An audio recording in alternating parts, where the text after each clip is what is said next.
Welcome back, everyone, to episode 73 of the Minot Business Podcast, presented by Bennett Creative Media. I'm your host, Easton Bennett, and on the show today, we have Nick Holwegner and Eric Johnson. Guys, it's good to have you on the show. Nice to be here. Thanks. Yeah, thank you for having us. Before we get started, if you have not already, please rate and review the show. It only takes 5 seconds to leave us a rating and a review, and it really helps spread the word to new audiences and attract new guests for you guys each and every week. So, as always, let's dive right into the questions. So, Nick, Eric, for the people that don't know you, they've never heard of you guys, what do you do? What's your shtick? So we're a brewery located here in Minot, downtown Minot, Central Avenue. And we make, so we're called Atypical. And in that spirit, we make standard beers, but we also like to make a lot of beers that have some sort of wacky, different ingredients. London Fog is probably our best seller, our flagship beer. And that's a cream ale, which, sounds like a plain old regular beer, but our twist on it is we're adding Earl Grey tea and vanilla. Okay. And so, just sort of our whole ethos is taking stuff and putting our little spin on it. See, I was always wondering where the flavor came from in the London Fog, because it does have a very unique flavor. Mm-hmm. And that's what I like about a lot of your guys' beverages is that you're not going to go to a lot of places and you can't find them. But if you've seen Atypical beer, you got it right there. So let's start from the very beginning. How did you two meet? Have you been lifelong friends? Because obviously you have a business together now. How did you two meet? Well, I think it was through Surf River Brewing. That was my first brewery I was a part of. I was there for 4 years, and during that time we'd have homebrew club meetings and whatnot. And I knew Eric as a home brewer, and towards the end of my time there, I'd have him come in and we'd do some brews together, and just kind of started thinking of getting out of the restaurant business and focusing more on just a straight brewery. Okay. And we just kind of put a little plan together and slowly got it rolling. And here we are. So homebrew, is that exactly like it sounds like? That's just brewing like out of your home, or is that like a specific? Yeah.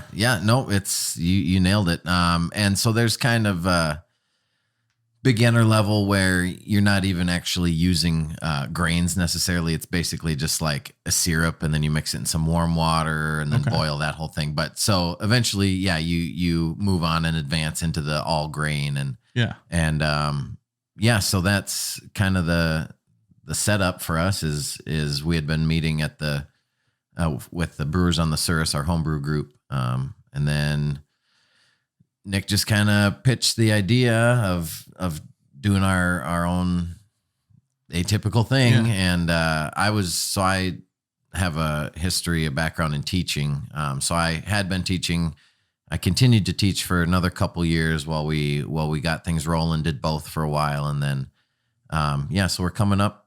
We've been doing it for about 5 years, and I retired from teaching about 3 years ago. So yeah, it's funny you say the homebrew thing. I think that's what my cousin Bismarck does. Now that you say that, he bought like this homebrew kit and he put a keg in his basement. He's like, "You got to try this beer," and I tried it. Tastes horrible. It was literally most of the time it does right away. I was like, "This is," and I gave him some slack. I'm like, "Well, I know it's your first beer you're making," so he's like, "Oh, doesn't it taste good?" I'm like, "Oh yeah, it's great." Probably like 90% of professional brewers started out as home brewers. Yeah. And it probably takes some time to get good at it, right? Absolutely. Yep, absolutely. Which is why they make sort of the mix your own, started off easy, but and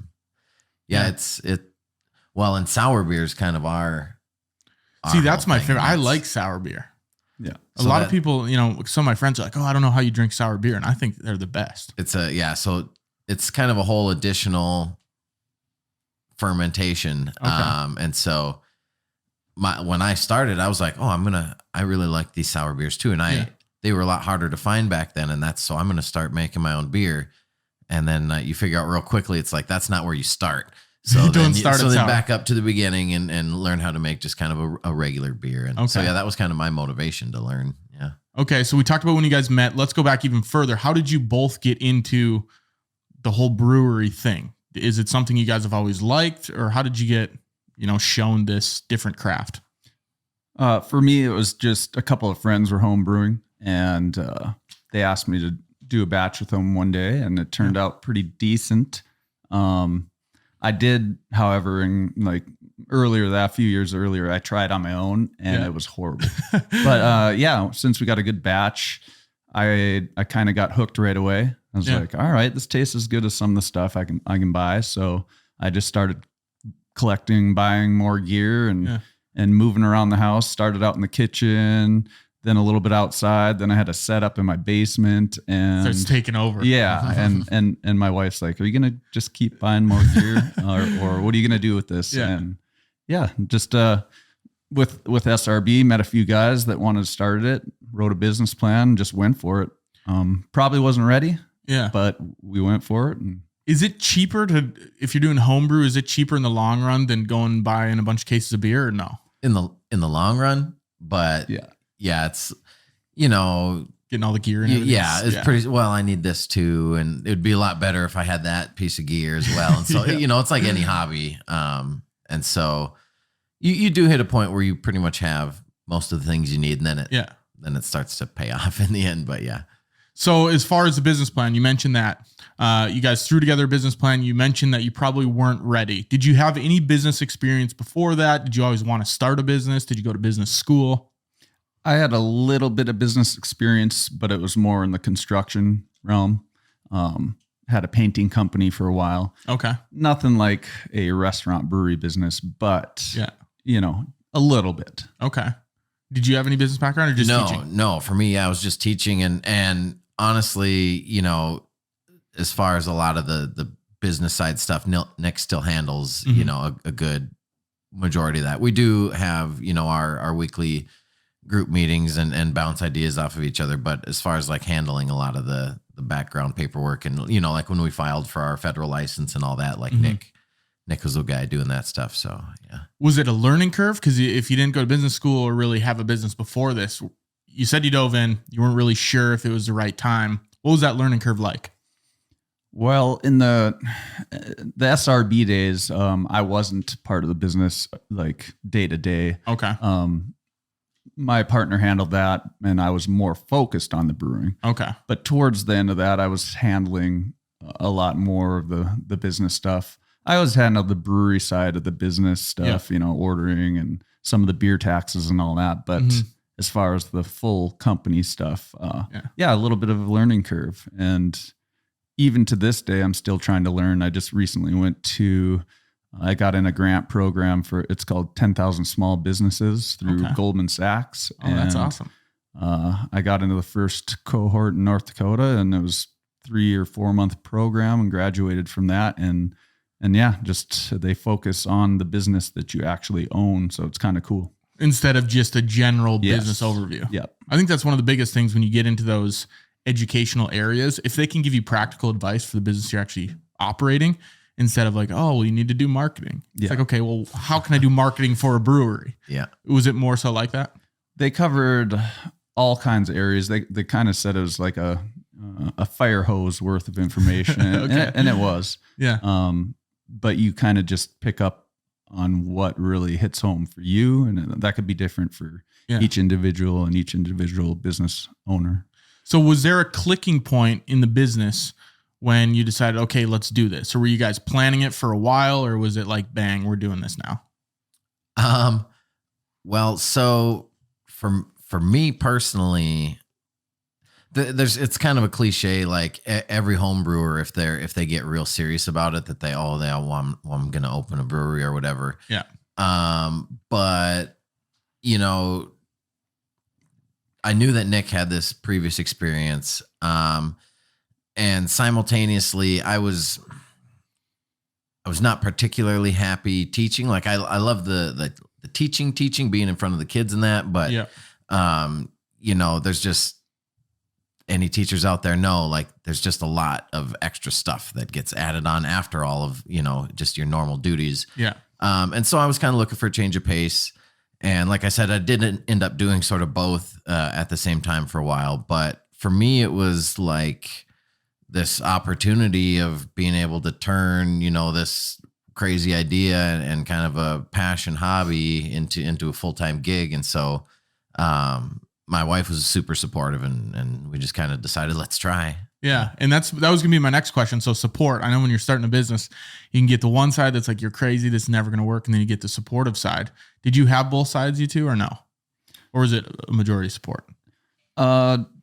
Definite support, especially on the second go around, Yeah. The first one, that one didn't quite work out the way we thought. And then, you want to do another one? Yeah. Okay. I can go with you on get that. behind that. Yeah. It's, maybe a little hesitant, but always a lot of support. So Cool. Yeah. For me, I definitely got good support from my wife. My parents were supportive, but,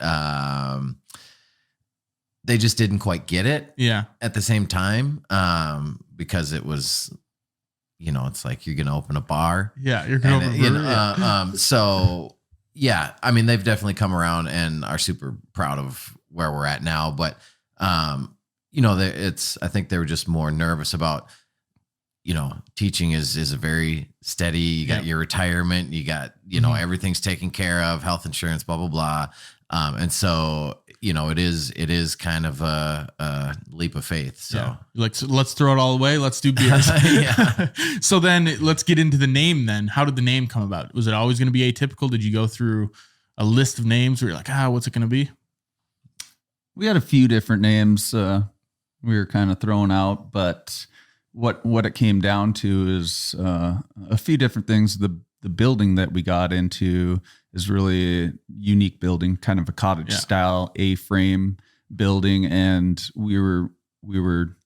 It definitely fits the atypical name, right? Exactly. Yep. So we kind of took that and ran with it as far as the A. Mm-hmm. So we knew maybe we wanted an A name, and then we started thinking about the types of beers that we were going to try to brew, and those are going to be kind of atypical, and everything just kind of fell into place. Yeah, that's what we decided on. Happy accident. Mm-hmm. So the building, I remember when you guys first opened. You said 5 years ago, right?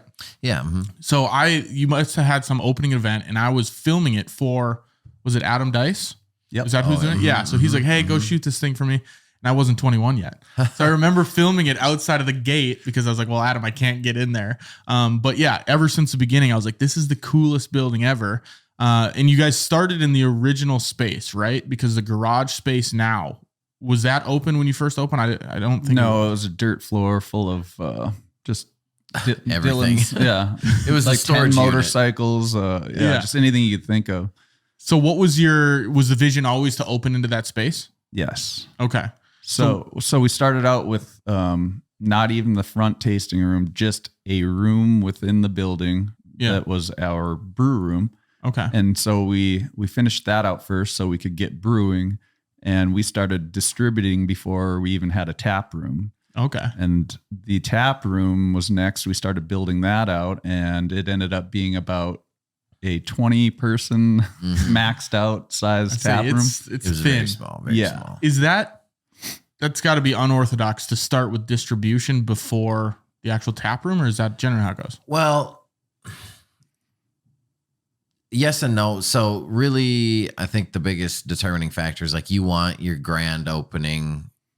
And I mean, ours just wasn't ready, of course, either. But the tap room, that should be like a nice weather thing. Yeah. And so then your anniversary parties, you can have, but we, like Nick said, we did have the space finished and ready.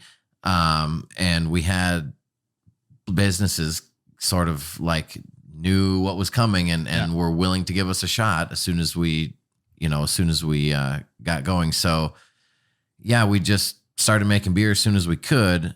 So that was about, like I said, 5 years ago. And then, in June is going to be our 5-year anniversary from when the actual tap room opened. So like I said, we've been brewing beer for about, 6-ish months before the actual grand opening. So what was that transition like going from, you had some experience at SRB, but going from home brewing to, okay, now we got this big brewery? Well, I wouldn't call it big. Yeah, I honestly, I guess I don't know if I've ever been in the back room there. Is it like big tanks in there? I mean, they're big. They're bigger now than they were. They started small. But no, honestly, so like we had these distribution accounts, and then grand opening happens. We do our big party, and literally I felt like we weren't going to have enough beer for the next 3.5 years. It honestly felt like we could never keep up because we had, all this small equipment because we were starting as small and as little debt as we could. And, so it was definitely keeping us busy. And that was another huge contributing factor into my retiring from teaching is just, I wouldn't have had time to do it all anymore. I just needed to be there making beer, basically twice as much as I had been. Mm-hmm. And so, we got into that. And then immediately after that started looking into upgrading and doubling our brewing capacity. So we had a 3.5 barrel system, we called it 4, but it was anyway. And then we basically doubled that 2 years ago in November. So we've been brewing on that ever since. And then, honestly, now again, so when summer comes around, like we're making beer and we're going to be the only place on tap again for the Hot Tots. That's awesome. And so, that's, again, we're just all out when that nice weather comes around. How long does one batch have to sit there before it's ready? Yeah. So front to back, most beers are about 2 weeks. Okay. And then we do have our barrel aged series. And we release those in bottles, along with one dedicated tap line just for sort of those specialty beers. But those sit anywhere from 9 months to 2 years. Okay. So the barrel aging process takes significantly longer. Yeah. Because as I say, that's probably more like a liquor, right? Our wine is probably a better comparison. Yeah. Okay. So distribution, you mentioned distribution. How do you, if someone's thinking about starting a business in the beverage industry, or maybe it's a food industry, how did you go about getting those distribution accounts? Is it all about who you know? Or are there certain areas you looked for these things? A little bit of both. Okay. A little bit of door knocking and bringing samples. People that we know that owned businesses, and then random business owners that would come to you and be like, hey, how can we get some of your product on tap? Okay. In town, I would say especially has been sort of more organic in people saying like, oh, hey, we'd carry your stuff too. It's like we had kind of our main go-tos, and then some of it was, well, let's try and get in there and let's try and get in there. And other times people were coming to us out of town. How many places are you in out of town? So every 3 weeks, we're either going on a loop to the east or to the west. So okay. Williston, Watford, Dickinson, Bismarck, Fargo, Devil's Lake, Grand Forks. Not in Jamestown or Valley City yet, but I think those are kind of ones that we're working on. But one or two places at least in each of those towns. Was that always did you ever think you'd get to the point where you're in all those cities, or did you just start it and you're like, we just want to have this business in Minot? I imagined us getting there eventually. Okay. Maybe not as quick as we did. Yeah. But yeah, as far as the growth, it's kind of happened as organically as possible because, we can only gain so many accounts when we're brewing only X amount of beer. And we have to balance that and make sure we have enough beer for in-house sales and our in-town accounts. So, there comes a point where, all right, now we need a bigger cooler. Now we need a couple more fermenters. Now we need this. You grow with the equipment and the space. So I want to get into the actual beer, the whole process of what you guys get into. But before we do that, we're going to hear from this week's sponsor, Midco. Is your business moving up and to the right? Put Midco's business technology to work for you so you never have a slow day at the office. From premium internet and phone plans to custom private networking and advertising, they have a solution for every type of business, large or small. Get paired with an account representative to create your suite of services and make the switch with ease with dedicated business client fulfillment and support teams. No data caps, flexible contracts with month-to-month or long-term options, built-in DDoS protection, and more. Explore services and request a free consultation at midco.com/business today. Been a Midco user ever since I started my business. Uploading files, downloading files from the cloud in a video business takes a lot of internet power, and Midco has been my solution. So if you guys are looking to check that out, midco.com/business today. Okay, so let's hop back into the questions here. So I want to talk about the whole product formulation. How are you guys coming up with new flavors? Are you trying them? Are some actually really bad? Are you usually pretty good when you try something, or what does that look like? Man, some of it is, just ideas that I've honestly had since being a home brewer, and like you don't necessarily have the means to do certain things. Like a good example of that is when we did Trees Company.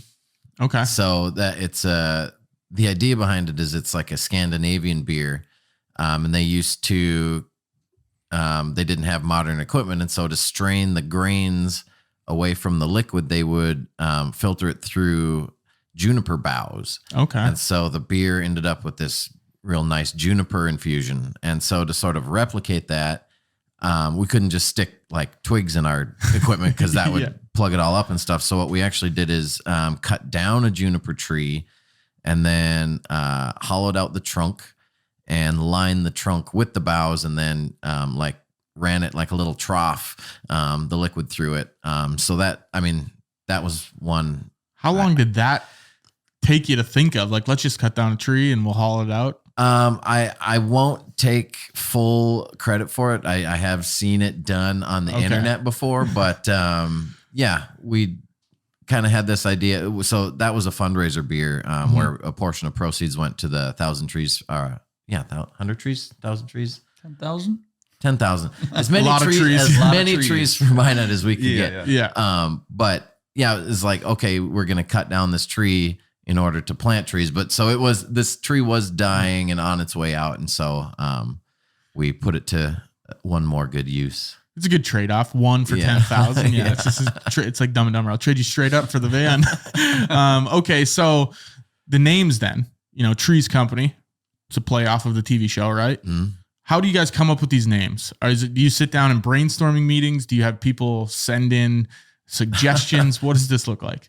We have done a group sourced naming. That was for a record store day, wasn't it? We did a naming contest, but usually it's kind of a group effort. It's less and less all the time because most of the stuff we do is something we've done before. There's less and less new stuff coming up, but like we just did, we got one coming up as a collaboration with Dakota Shy Winery in California. He's originally from the area and sent us some wine barrels to team up. And we just did a video conference with them the other day, and Nick just kind of on a whim. So they're called Dakota Shy. He goes, well, let's call it Shy Not Minot. And they both of them at the same time were like, that's brilliant. It. And so then like it just stuck. So sometimes it's just you hit and it sticks, or sometimes it's like sometimes we go weeks without like, what are we going to call this one? What are we going to call this one? But the majority of them are like, if we start laughing, then that's a little contender. bit ridiculous. Then we're like, okay, that one might be a good one. Yeah. If there's some chuckles, you're like, I think we got some traction on this one here. Yeah. So let's talk about the expansion then. When did you guys know that, okay, it's time to expand into the garage space? Immediately. When we have 20 people in the tasting room and it's full up. When the patio helped us out a lot. When there were only 20 people, did you have to like turn people away, or did you cram them in there? It was really interesting. We had a nice flow. Like there would always be a couple that people that would come in the door and kind of have to stand and wait to get either a stool or a table seat. But they're always willing to wait, and it just I guess maybe people didn't want to sit around that compact for that long, so they'd have a beer or two and they'd be out the door, and we just always had a nice flow during that first few months in the small tasting room, and then of course the outdoor patio there that gave us a lot more than 20 seats. Yeah. So in the summer months that was key, and then we started building in that first winter. We started digging into the. So the patio was first. The patio was that summer? Patio was right away. Okay. Yep. And then winter came, and then everyone was inside, and we're like, we're going to need more space. Yeah. And then, so basically one of the interesting things I always think, in hindsight about that is like we got our financing and stuff like late 2019, and then it's like, okay, we're doing this. We're going to have expanded everything. We're going to be busier. So I put in my letter of resignation as a teacher, like right around the first of the year in 2020. I think I know what happens next. Yeah, exactly. And so, but, of course, shutdowns and all this and that. But, in my mind, the kind of the silver lining of that whole thing is, Nick and Brady, I would help where I could, but we did a lot of the work ourselves as much as we could and stuff. So if we hadn't had those shutdowns, then we might not have been able to switch our focus straight to doing the construction, and it might have taken us that much longer to get the expansion open too. So COVID almost helped the expansion a little bit. Getting it finished quicker. I really think it did get it finished quicker. Like getting people in the door, it didn't help, but getting the construction done definitely helped. How was that running? Obviously, a business where people have to come to during COVID. Was it difficult? Is there anything that you guys did to combat that a little bit? We kind of switched gears, and we weren't doing much on the canning side of things. Okay. And to go cans, but we completely decided to ramp that up since you couldn't have people in the building at that point. And basically the community supported us, and we started churning out cans, and they'd come every day and pick up a 6-pack or whatever. And they kept us afloat just by the sheer support. And that allowed us to keep our bartenders working too. And they just switched roles. Now they're doing the canning side, and, we could still do to go. They just couldn't come in and sit. So the community was really great during that time, especially. It might've helped. People were probably wanting to drink a little bit more during that time. Sure. They're like, we got nothing else to do. Yeah. We're just sitting in our house. Okay. So expansion, the expansion finishes. What was that grand opening like? Did you guys have a grand opening for the expansion? Oh yeah. They just get better every year, I think. Yeah. So it's usually a 2-day event. We kind of celebrated at the same time as our anniversary again, when it, but yeah, we always have 2-day event, usually 3 or 4 bands, usually two each night, or 1 Friday, 2 Saturday. Food trucks, sometimes multiple food trucks, games. We do usually like yoga and stuff in the mornings, and just events pretty much all day, keeping people with something to do. Tattoos. Yeah, we did. Yeah, last year. Shop? Last year, yeah. Look at that. So yeah, we did pop-up tattoo shop last year for our 4th anniversary. Was a cool thing. He was busy all day. Yeah, that's pretty sweet. Yeah. You guys have definitely built like a culture of people that enjoy going to Atypical. It's like a community, you could say. Are there any specific ways that you guys put that into action, or did it just happen organically? I would say both. It's, we intentionally, so Atypical beers, like I think it's on this. Oh no, that's just Minot. The other ones say be weird. Okay. Like we just, and so I feel like as a business entity, we're pretty open and accepting, we just appreciate everyone who comes down, regardless of. I'd say it's almost like different. Like if you think of a business, people think of like the corporate structure of like, okay, this is how the business is, but you guys keeping it different, I feel like it allows for these people to latch onto it. Do you agree? Yeah. I think of it as if we as owners and as staff are having fun and showing that it kind of, that's what the patrons are going to be doing. Yeah. They're going to be having fun. They'll get a kick out of us, and we get a kick out of them, and everyone just, they just have a good time. Yeah. Well, like we make beer that we want to drink, and so we have a place, I suppose, that we would want to be. Yeah. Yeah. I like that. And so you talked about bringing fun. I know you guys do a lot of different things, right? You do trivia nights, you have live bands, Midwest Murder on the back patio. Have you guys done an interior Midwest Murder? I guess a couple times. Okay. Yeah. So, these events, creating this fun, when you guys first started, like, hey, let's start the business, did you always want to have these different interactive experiences, or did that just come to you one day? The music, especially, yes. I don't think I ever would have envisioned having a true crime podcast, but we're certainly open to any and all different types of experiences to offer. Yeah. I wouldn't imagined our trivia was so popular. That too. Yep. But yeah, as far as some of the other events, Beer Olympics, that just came about through the management, just talking about what kind of fun events we can have. Adult book fairs. Yep. That was one I never would have thought of. Another friend who run with Heart and Soul, we team up for 5Ks, and she put together a 5K dog jog, and then we added a beer mile into that a wiener dog race. And it's just like, all right, what else can we add? Yeah.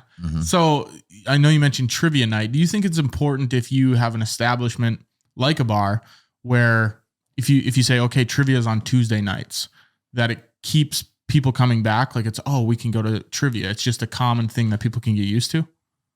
I know that to be true because once a couple years ago, so it's every other Thursday, and it was about this time of year we were looking forward at our next summer's plans, and it was the way our trivia was laid out was gonna interfere with a bunch of stuff, and so we're like, listen, let's do one back to back. Or I think we skipped maybe an extra week, and then so it went to the opposite every other week that it had been. Okay. And people were not happy about that for a while. They had already made their plans for the summer according to the trivia night. Literally, so for at least the last 2, maybe 3 years, we schedule everything around the trivia schedule because it is.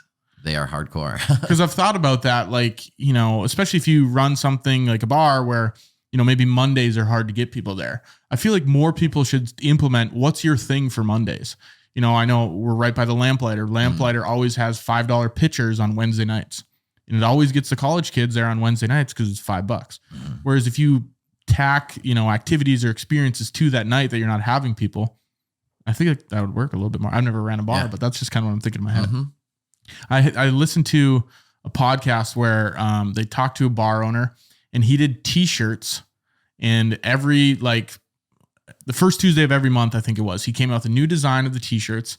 The first 100 people that came, they got the T-shirt, and those T-shirts were never released again. And it almost turned into like collector's items. So a whole month, you guys think about. Well, so so a couple years ago now, it was, all right, we're down to our last keg of beer, and we've got a couple really good ones coming. How do we get people to push through that quick and we can get the new stuff on?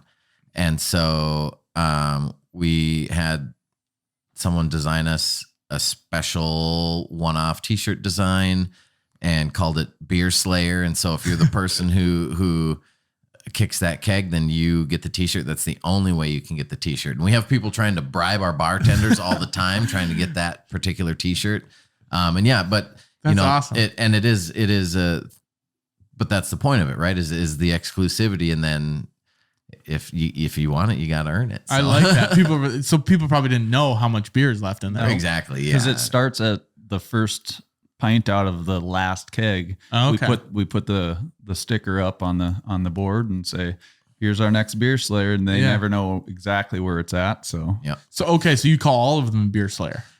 No, we just pick one that's on its last keg. Okay. And if we want to move it quicker to get a beer that's coming up on, because it's already kegged and ready to go. I like that. We'll do the Beer Slayer. So then, we have like we took the logo and cut it out and made it a little sticker. So then it goes up next to the sign. So that's the one that you got to try. I would love to just be a fly on wall and see people like, give me another beer. Give me another beer. It's like, there's 408 left in there. But yeah, that's awesome. So I want to talk about the business a little bit. You guys are obviously partners. What would be your advice for running a business with a partner? What are some ways to make it easier? How do you manage that? I think that's probably one of the hardest things is just making sure you're on the same page, make sure you communicate well, have the same vision, and, meet often. I don't know. When we were planning, we were meeting at least once a month for at least a year. Yeah. But I think it's I'm as guilty as anyone of sometimes like this beer isn't up to our standards. And so like, if that's the feedback we get, then I have to be able to take that and make the, adjustments and whatever. And so, there is times when that's not easy. And so you gotta try to swallow your pride or whatever else. So, I've never, obviously the business I have, it's just me, and I've never worked with a partner before. So it's always interesting to see the feedback for maybe someone that is thinking about starting a business with a partner. Looking at Atypical, if you were to look, 10 years down the road, what do you think it looks like? Do you guys plan out that far in advance or have a vision? Just thinking of how much it's changed since the beginning. So I would just imagine the space continuing to sort of become more beautiful. First of all, we got a couple projects that we're gonna be working on this summer. The music, maybe you should talk about that. Yeah, like you said, the property. It's always about, for us, having the patrons have the best experience. So of course we're always looking to upgrade the property. We will be finishing out a new beer hall here starting this year. And hopefully the project will be done by the following year. I imagine, 5-10 years down the road, we would have the brew house, which is in kind of, the building we're in now. That would be in a completely different place. Okay. Where we could actually get bigger equipment than we have now. Okay. We're sort of maxed out in our current space as far as production equipment. Yeah. Would you guys ever want to go to like different cities? Like, oh, there's an Atypical in Bismarck and now there's an Atypical in Williston. No. You want to stay local? No. Yeah. We like focusing on Minot, and we like making this place better, and just growing it on the property that we have. Even to go one step further, like I've been personally asked, do you want to get into Minnesota or Montana, South Dakota, and all that? But my response to them is, so there's a really famous brewery in Wisconsin, they make Spotted Cow, New Glarus. Okay.